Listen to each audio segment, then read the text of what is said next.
Today I'm going to show you how you can improve your leaning while peeking corners, hear enemies much easier, and make droning so much more useful, all by changing just a few hidden settings in SiegeX that you probably didn't even know existed. But before any of those, we're going to start off today by improving the look of our optics, specifically our reticle color. You may not have realized, but if you come into your options, go to accessibility, you do have an optic color setting, which by default is set to white. Now, white is a good color on a lot of maps. It stands out against the background. It makes it very easy to get on target and not have it blend into the background. But certain maps, this isn't the case. Maps like Coastline, which have a lot more white walls, areas in the basement of Bank, potentially, round to round, white might not actually be the best option. Even on this background here, it isn't the best because this background's this kind of grayish and the white does kind of blend in. So we can change that. We go into accessibility, and the colors that I would recommend you play around with, depending on the site you're playing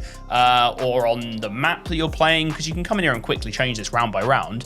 I would go for white as a default, but also red is actually very, very good on some of those lighter maps. Like if I use red here, it stands out so much more. The other ones I'd recommend would be colors like yellow, green is good, and light blue as well. Light blue is a very, very popular crosshair color in a lot of different FPS games, especially in CS, and you can understand why. It has the similar good bits as white does, but just stands out a little bit more against some of those kind of more gray or white backgrounds. Yeah, very simple. Play around with those colors, see which ones work better for different maps and areas of maps, different sites. Jump in a private match, note all this down, and you'll be well armed to hopefully win more gunfights in your ranked games. So you viewers out there have probably got your dream setup in front of you. You know, a killer GPU, an ultra-wide monitor, a top-tier gaming mouse, but you still get hit with random lag spikes during your games that ruin your experience. Yeah, your PC isn't the problem. Your connection is. But what most gamers probably don't even realize is that their connection is taking the longest route possible to get to the game server. And that is where ExitLag comes in, who are kindly supporting this video. It's kind of like a GPS for your internet with AI optimized routing, multipath connection, and a built-in diagnostic center that allows you to check that it's all running correctly. Sounds difficult? Nope. Here's how easy it is. You literally just create an account, download the latest version of the app, install it, and boom, you're in. And then all that's left to do is to select your game and server region and hit activate, and that is it. And with over 2,000 games supported right now, you're covered whatever game it is you're playing. I've actually been testing this all on SiegeX recently, and before ExitLag, high ping, input lag, it was really a struggle. But after, it was smooth as butter. Lower ping, a more reliable connection that just works. It's honestly like I've unlocked my game to its fullest potential. You know, just like you wouldn't run a PC without an antivirus, you should not be gaming without ExitLag in 2025. It is a core part of your gaming setup that you never realized you were missing. And there has never been a better time to jump in, because right now you're in luck, it's Gamer Month, meaning you guys as my viewers can get a whole year of ExitLag with some great discounts. You can grab the duo plan for you and your best teammate for 72% off, or if you want to go full out for your whole squad, the squad membership right now is 77% off. What a bargain. All you've got to do to not miss out is check out my link in the description or scan the QR code on screen to get yourself access to these amazing deals. Honestly guys, don't waste any more of your time gaming on a poor connection. Check out ExitLag right now. Your squad will thank you. Anyway, back to the video. Now, next up, we've got some potentially controversial keybind changes that a lot of you are going to listen to and go, hell no, why would I ever do that? Well, I'm telling you, this will completely revolutionize how you peek, how you lean, and how you win gunfights in SiegeX. And I didn't even learn this from playing Rainbow Six. I actually learned this from playing PUBG, and for any game that has leaning in it now, I always change this. So, by default, in Siege, if you want to move left or right, you're using A and D on your keyboard. So A moves left, D moves right, okay? As we all know. If you want to lean left and lean right, then you press the left and right keys above A and D, which are Q and E, right? Makes sense. The problem is, a lot of the time, if I want to move right, I also want to peek right. But because both of the keys are one above each other, you've got D with E above it, it's very hard for me to do both at the same time. I have to do something like kind of thing. Like it's very jarring. If I want to move left, I have to go like A, Q, A, or I have to press E, then D, Q, then A. I'm not able to do a nice smooth motion in one direction. And so someone recommended to me, well, why not just swap the lean keybinds? Which at the time I thought that sounds dreadful. Why would I ever want to do that? But as you can see, if I come into my customized controls area and I put my lean left to E and I put my lean right to Q, now what I can do is using my index and my ring finger, I can press D and Q together and I can press A and E together. Just like this. And I'm able to do a very smooth motion so that if I want to go and fight some enemies, and I can show you, you'll see I'm able to just so quickly lean and peek around the corner while moving. There's no two separate inputs going on here. It's a nice, smooth motion. I'll show you again, like this.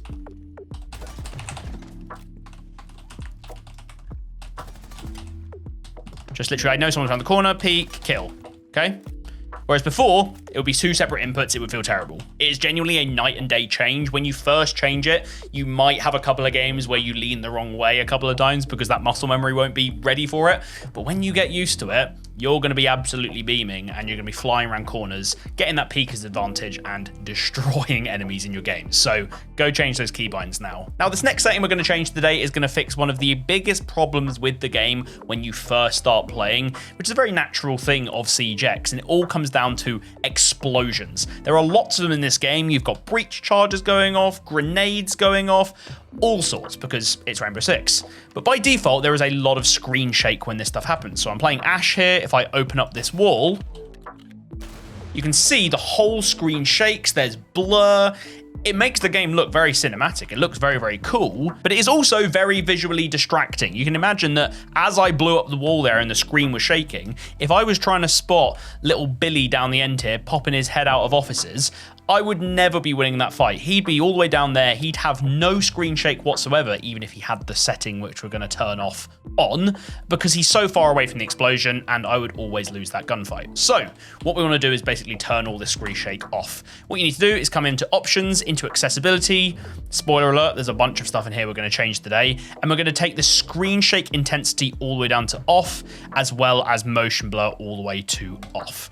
And you'll see instantly the effects of doing that. Let's imagine a scenario where we're attacking Armory. There's a guy sat in the little desk room. We're playing Ash. We want to blow this open and get a good look at him. With the screen shake off, this is now what it looks like. Absolutely no screen shake. As soon as that little bit of smoke clears, I'm dead on his head, ready to take him down, okay? It's a very, very simple change, but I still see people running with the screen shake on by default because they don't realize, which is fair enough. But yeah, go turn it off. You'll be winning a lot more gunfights. The next setting we're going to change today is going to put us far more in control when we're deploying our drone as an attacker. Droning is, of course, one of the most important things you can do as an attacker, if not the most important, other than planting the diffuser and killing people.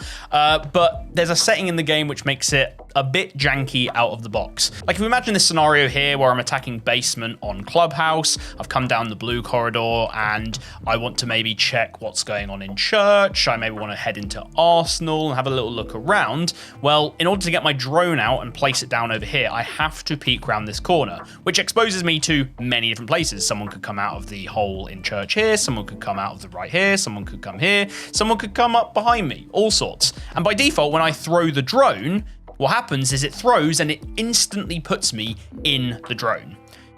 But I'm left stood in a pretty horrible space. So I have two decisions now. I either have to just drive around and hope no one peeks out from the places I don't go, or I have to very quickly put my drone somewhere, then come back here, then move back up the stairs, or even jump out of the building or go prone, then jump back on my drone and continue going, by which point the drone's probably been found and it's been destroyed, which is not good whatsoever. So this is what we're going to change. Okay, let's move back down here and I'll show you. Come on over to your options and then we head into controls, come down to drone deployment, and we're going to change this to advanced. With drone deployment set to advanced, when I throw my drone, I won't instantly pull out my tablet and start using it. Instead, I'll just stay in control of my operator and I'll have to manually press the drone camera button to activate it and start using it, which is so much better because now what I can do is I can throw my drone down, literally as it's flying, I can move to the position I want to put my operator while I'm droning, then I can quickly jump on the drone and start using it. The amount of times this will save your life, where previously you would have thrown your drone down, someone peeks the corner, you get that horrible siege timing and you end up getting your head snapped off. It's horrible when that happens. Now that will never happen again. You're still in control of your operator. You can see at the moment, if I throw my drone down and someone peeks, I'm ready to start shooting straight away. I'm not stuck in an animation. You're going to be so much more in control. You're going to find yourself droning a lot more, being a much more useful teammate, and hopefully winning a lot more of your gunfights. Okay, let me preface this next setting by saying that this might seem like a bit of a personal preference, but I genuinely think everyone should be going and changing this, whether you think it's realistic or not. It's all to do with stun grenades, and I don't know why Siege calls them stun grenades, because they're flash grenades.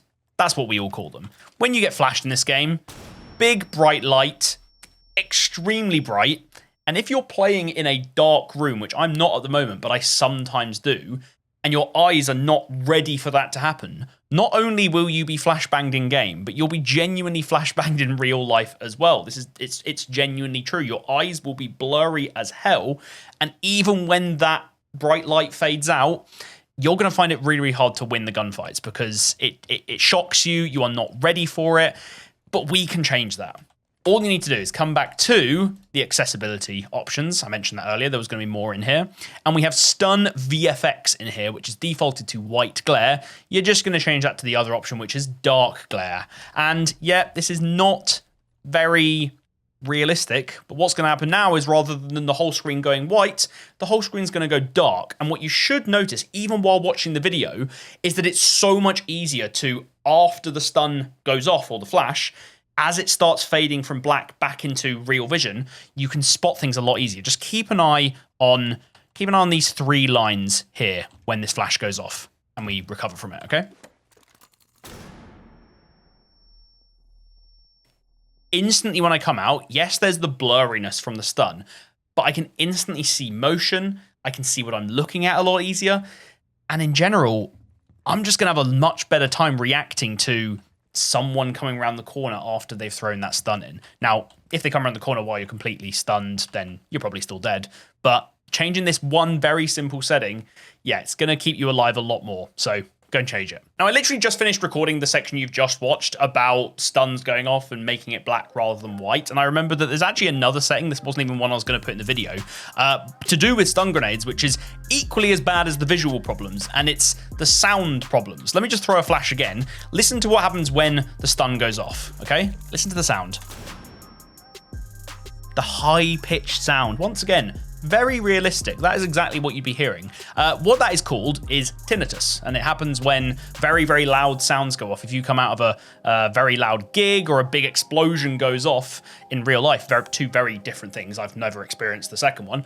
Your ears are ringing, but we don't want that in this game. We want to have the situation where the stun affects us as little as possible. And it turns out you can just completely remove that ringing sound from the game. Once again, go back into options.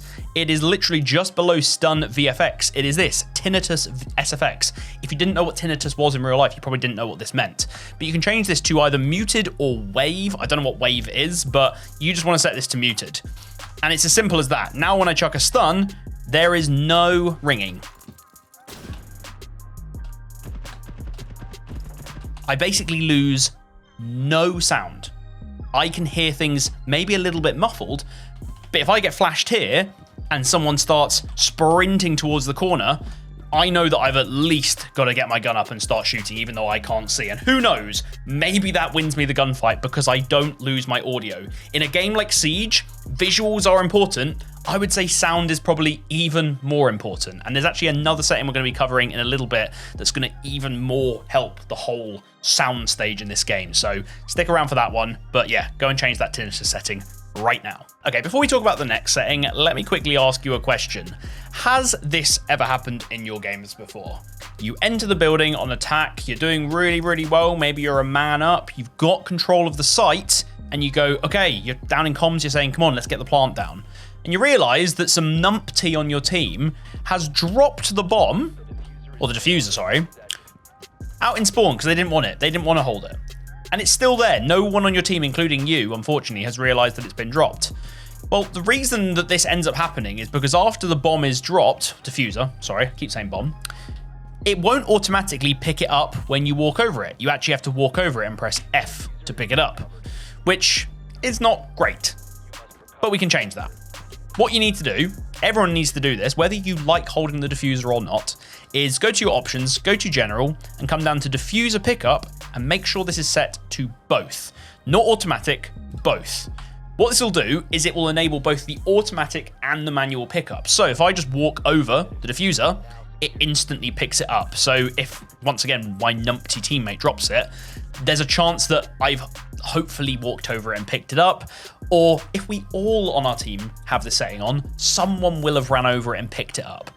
But what's good is because we've got it set to both, you can also, from a little bit further away, say the diffuser's been dropped round a door or round a corner, I can sort of sneak towards it and press F to pick it up from range. So you're getting the best of both worlds. You're getting the automatic pickup if you just need to quickly run in a room or you're running around spawn and you need to pick it up, but you've also got the ability to pick it up from range if you don't want to peek round a corner. Take this example here where a teammate might have ran into piano on consular and there's a guy stood in this doorway holding the bomb. If I'm on automatic, I would have to run in and expose myself. But with this set to manual or both, I have both options. So I can sit here, press F, move on over, and I can start planting in this room. The best way to have it, go change that setting and you'll be helping your team out a ton. Now for the final setting today, I've had to jump into a team deathmatch because I need a lot more sound going on.